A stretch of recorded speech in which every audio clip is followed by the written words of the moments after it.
Over 30% of migrants have decided they'll be leaving Canada over the next couple of years. High cost of living, lack of jobs, inflation, and many other reasons have forced migrants to turn elsewhere in search of a better life. Today, I'll be taking you through how these factors are affecting millions of migrants and making them flee the country that easy was once a haven for those with little hope.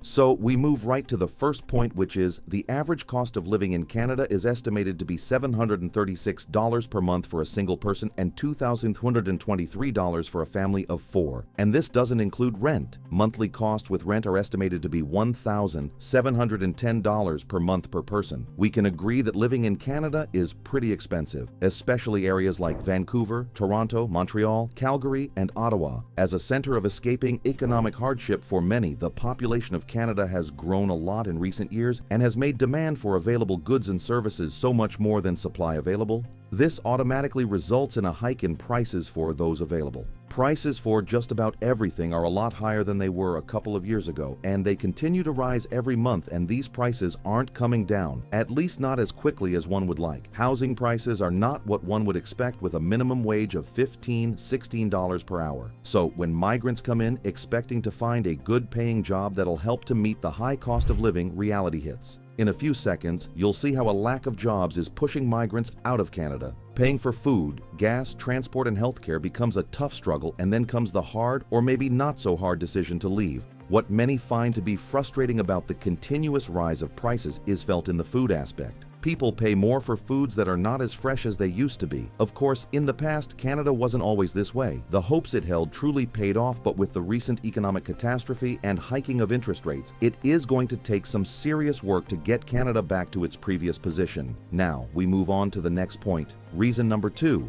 The primary reason why Canada witnessed a massive influx of immigrants in the past was the availability of good-paying jobs. And why not? As of then, and now even, Canada boasts a strong economy and is one of the G7 countries.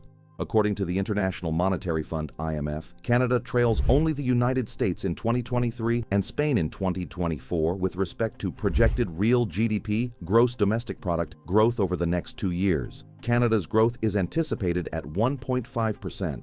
Clearly, Canada is no small meat when it comes to having a strong economy. It is ironic now that the very thing which attracted thousands is now a major reason for people fleeing. But then, how does one explain the loss of thousands of jobs, few available jobs, and employees who are way too overqualified for the jobs they do find? As of May of 2023, Canada lost 17,000 jobs, and this pushed the unemployment rate up to 5.2%. There's already been a record of 77,000 loss in jobs among youth aged 15 to 24 in the past. Immigrants who come to school in Canada find life to be shockingly difficult as they have to make the decision of either spending more hours studying and being part of extracurriculars needed for advancement in their careers or spending more hours working. With pressing bills to pay, it's no surprise what choice they make. Hang on to learn exactly just how high inflation is putting a lot of strain on migrant families in Canada. Students take on odd jobs to help meet their needs at the expense of their education. This decision catches up with them in the future as they're unable to meet certain requirements for getting the jobs they ordinarily should be qualified for.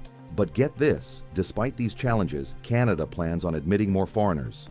When there are no jobs, that's right.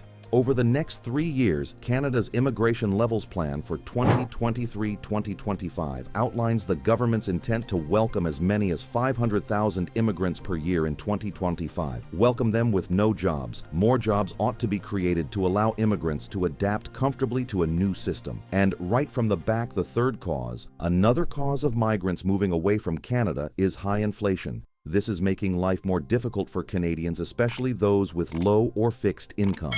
Supply is sadly too little to go around to meet the population's demands. Businesses are feeling the heat too, and they need more workers. Sounds like a win-win situation right here, doesn't it? But it's complicated. Finding qualified workers seems to be the problem most businesses have, and to train new intakes is expensive. So most of them just end up working with their original employees. The recently increased interest rate is going to make the inflation situation a lot messier. This is because it generally takes about 18 months before interest rate changes are fully absorbed into the economy. What does this mean? Canadians should brace for a harsh economic catastrophe. The problem with inflation is not that there aren't jobs at all. Many more people have jobs compared to 10 years ago due to the rapid development in Canada. The problem is that income is not enough to meet the needs of earners. In a couple of minutes, you'll see how messy the financial situation of migrants is. They're so messy, household debt has never been this high. Taking a look back, people these days are earning more than they did in the past, so why have goods remained hard to get? Here's why. As income increases, so do the prices of goods and services. If income doesn't increase at a rate that balances the high cost of goods, there's going to be a problem. And that's what we have. One can't survive comfortably on income that's even 3 times what they earned 7 years ago. They'd have to work longer hours, get a second job, or find a better paying job. To learn more about this, please check out my previous video on the unpleasant shock of Canada's high cost of living. Now, this didn't surprise anyone, I hope. With inflation and high cost of living causing a deep imbalance in the lives of householders, many of them literally have no option other than to seek extra and quite costly. Credit cards have been saving families for so long. That's what most people say, at least. Canadians are continually turning to credit due to their messy financial situation as more credit cards are being requested for daily. Well, it makes sense that they turn to using even more credit to help bridge the gap in their resources. And at the moment, the average credit card balance currently stands at $4,000, with the average person in Canada having around $20,739 in debt that isn't mortgage debt. Now, increased debt levels and rising interest rates have made it certainly difficult for debtors to comfortably pay off their debt. As spending rose, the amount consumers paid toward their card balances each month decreased by 2.8% yearly. Meeting the required minimum payment is such a hassle. Credit cards sadly pay for even the smallest need that should have been easily affordable to Canadians, thereby putting them in more debt. No doubt, people have to learn to be frugal and live within their means. When it's a person's habit to eat out, when they don't earn too much to begin with, they'll know for sure what the high cost of living is. If they are more concerned with putting on the latest brands, then no one needs to let them know how difficult it is to save. The point is, with proper planning, one can survive in Canada. And for the final reason, we have the weather. Yes, another reason why migrants are leaving Canada is the weather. The northern part of Canada experiences extreme cold for long periods over the year. Over there, summer lasts less than 2 months. It sorts of casts a gloomy picture, doesn't it? For those who hate the cold.